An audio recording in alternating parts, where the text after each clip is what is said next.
I'm Jody. I'm 27 and I'm 3 years cancer-free, cervical cancer-free.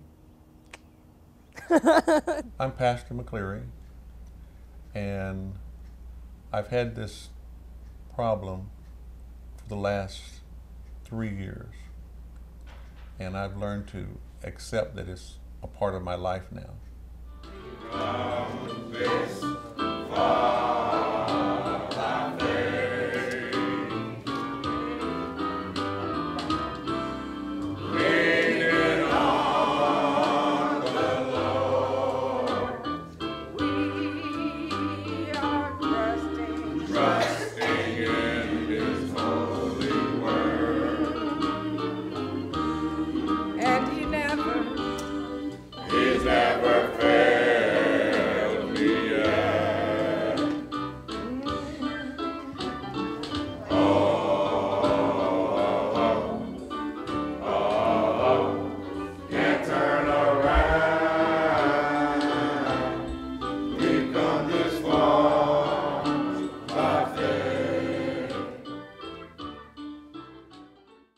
How did it affect my outlook on life?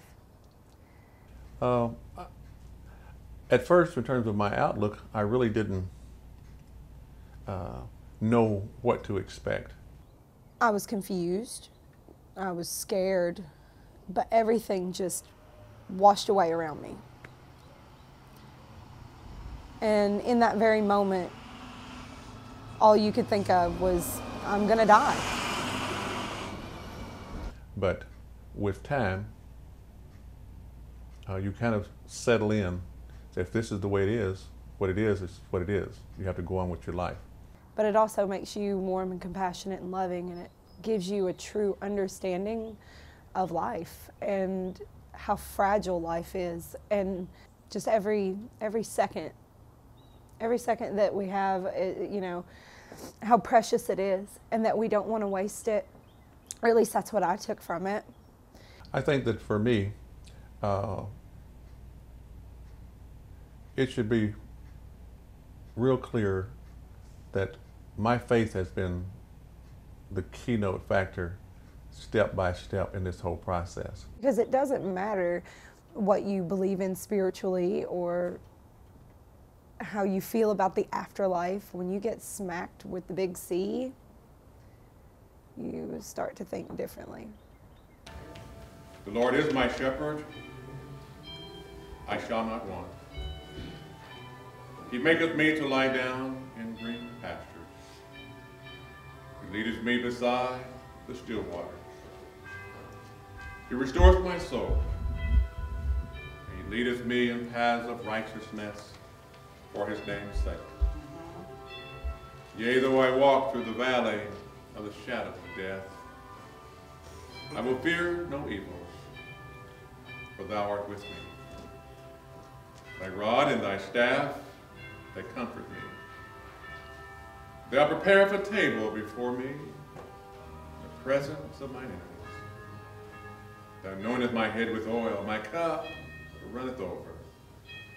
Surely goodness and mercy shall follow me all the days of my life, and I will dwell in the house of the Lord forever. I don't think this type of cancer really affected my friends or family too much, except that after the surgery, about 3 months later, then I did have to have radiation for 40 days consistently. So there was a degree of inconvenience for my spouse, my personal relationship, but everyone gave me a lot of support. I was still worrying about others in my life, and I wanted them to feel okay, because honestly, if it happened to anybody that I love, I'd rather it happen to me than anybody that I love, because I don't think I could handle it. So you just simply start to learn how to just adjust to the different physical scenarios that's going on. You got the people that hug you and hug you and hug you, and they cry and cry and cry and cry. And it's like, I'm the one with it. You know, okay, thanks. And then you have to sit there and, you know, tenderly pat them and let them know that it's okay. He is my husband and my pastor. And we've been married almost 50 years, just a little less than 50 years.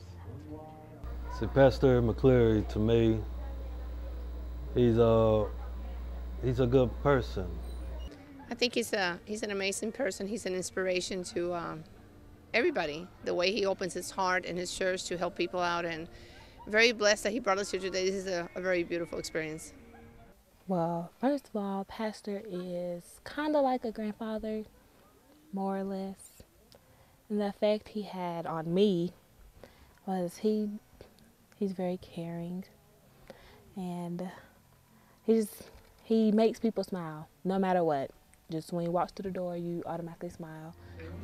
He's very charismatic, so the effect is that he draws people. And of course that is, he can come into a room, and I used to always say that people immediately turn toward him. So he has a word for people. His walk is as he preach. You know, they always say that a person always look at you and what you do. If you doing something besides what you preach, it make people wonder. But his walk is his walk. You know, what he talk about is his walk. He's a caring person to everybody. He's there for everybody. He try to give you good advice. But it's up to you what you do with that advice. And when I say advice, it's not just his advice. He always try to take you to the Bible. He always take you to the Bible and let you know what's going on. You know, this is what God said. She's my wife. I think that she has the tendency to bring out the good in people a lot of the time. She's always trying to do things for people, trying to help people, trying to help whatever animal that she can. She's a very good person, and I think that she tries to see the best in everybody that she meets. I would want to be a brown eagle. I would want to be a snow owl. Too cold. Yeah, Josh couldn't emotionally accept it, like, at all. He couldn't.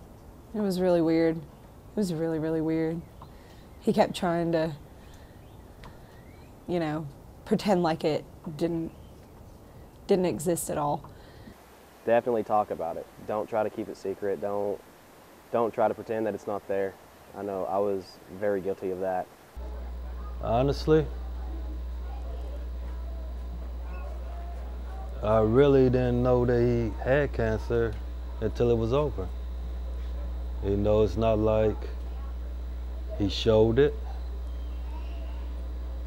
He was an everyday thing. He was at church every Sunday. He preached. He was in his daily routine.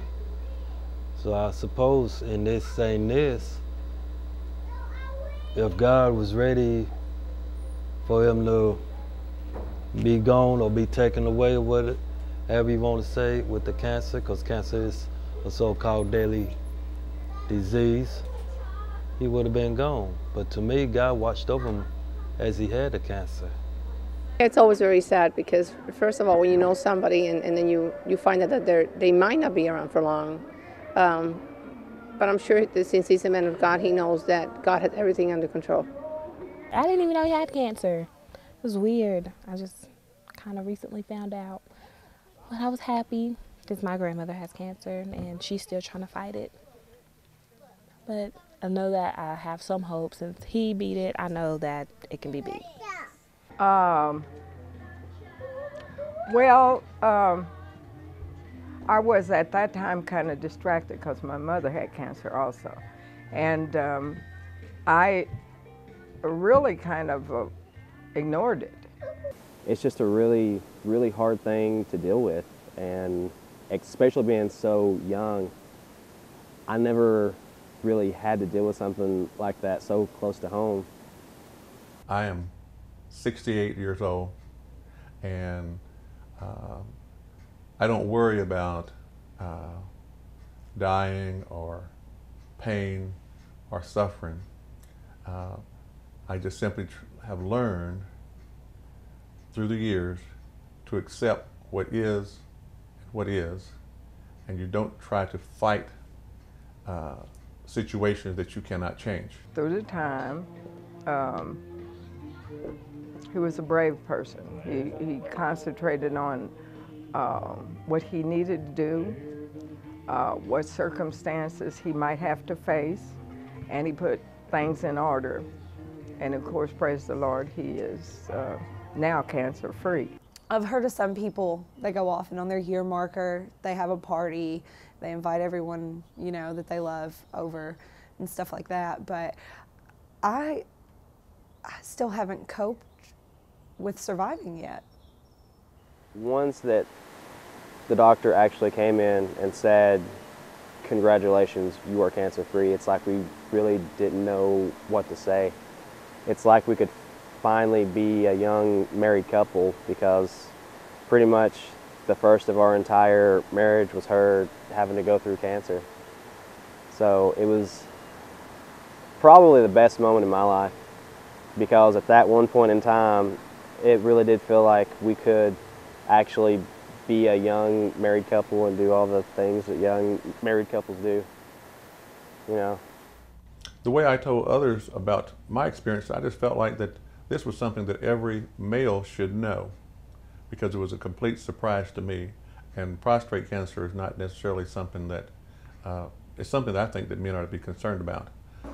I remember I started out, I did my pap smear, which, you know, I highly advise to every female, period, just go get a pap smear. That way you know what's going on. I've been eager to just tell every male person exactly the step-by-step things that was happening with me. I do it in my worship experience and in my personal life, because I just think it's something that everybody ought to know.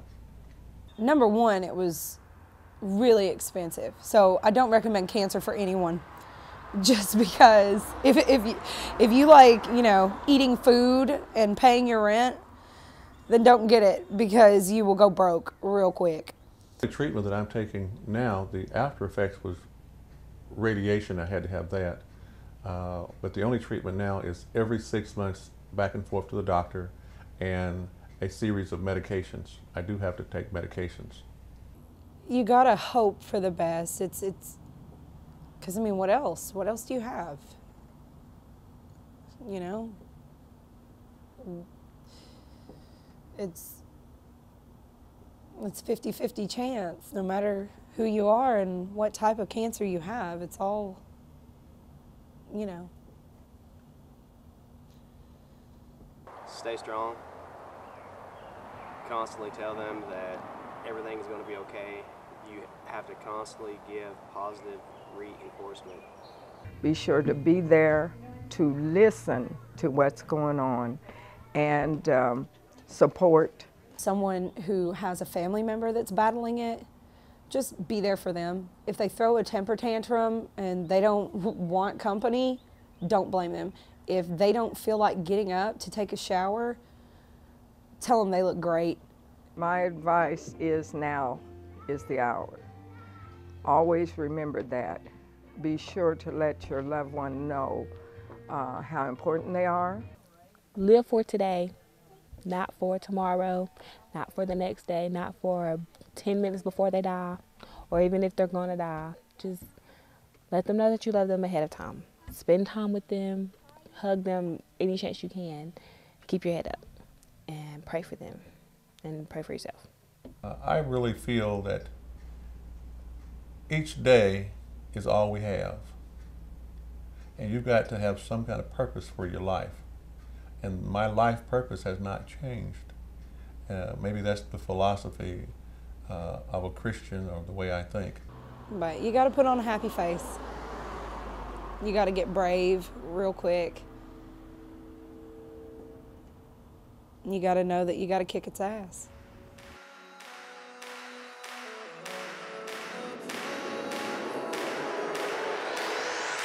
Pray for me yesterday.